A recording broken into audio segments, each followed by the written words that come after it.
Bukid, napakamurang isda nito. Pag bumili ka, yung dagdag mo hindi mo mabubuhat mga kabukid. Hindi mo madadala sa sobrang daming dagdag na binibigay nila.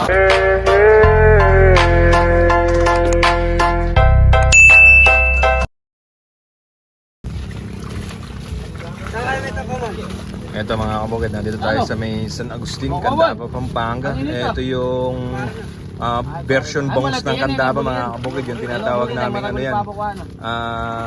taipis. So sako-sako, 2 oras po, dalawang tinalada, kalating oras po nilang hinulihan. Ayan o, ganyan kadami mga kabukid. Ito sako-sako. Dadalhin po nila yan doon sa may bahay doon. Lahat po nang gustong bumili ng isda dito ay pumunta lang po kayo dito sa may San Agustin, Candaba, Pampanga. Ba't may naligaw na yung common?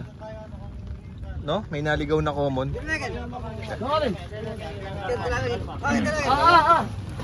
Ganyan karami yung nahuhuli nila, bukatot ang panghuli nila, parang net din na ganyan mga kabukid yun. Nakalagay dito sa may ilog na to, nakaumang dyan. Mamaya iaangat namin yan. So, isang bangka ang maghahatid doon sa bahay. Tapos bebenta doon, ipipesto doon mga kabukid, napakamurang isda nito. Pag bumili ka, yung dagdag mo hindi mo mabubuhat mga kabukid. Hindi mo madadala sa sobrang daming dagdag na binibigay nila. Mabiyaya yung ilog ng mabiyaya po tong ilog ng Candaba, lalo na pagka ganitong tumataas yung yung tubig. So, ikaw yung magsasawa dito, kakaangat ng isda dito.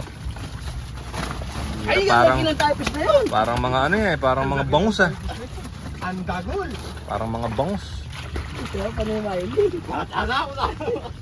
Kagandahan lang mga kabukid, napakalaki ng bangka nila. Walang kagalaw-galaw.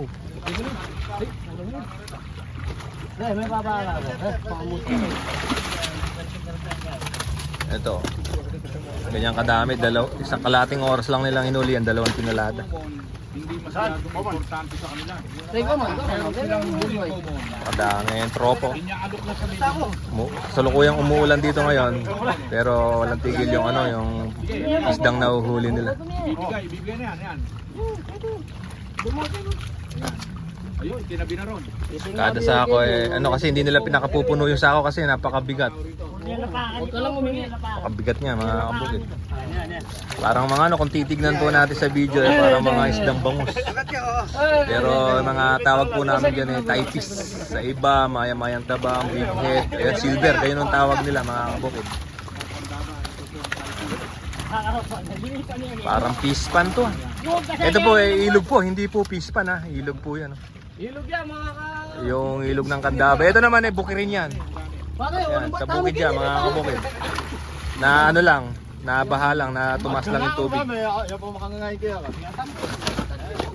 Ang lalaki po ng lukaho.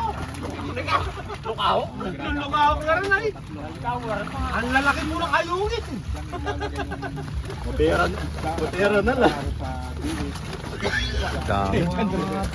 Parang pispan to, parang pispan pero hindi pispan, ilog lang po to. Huli lang po yan sa ilog.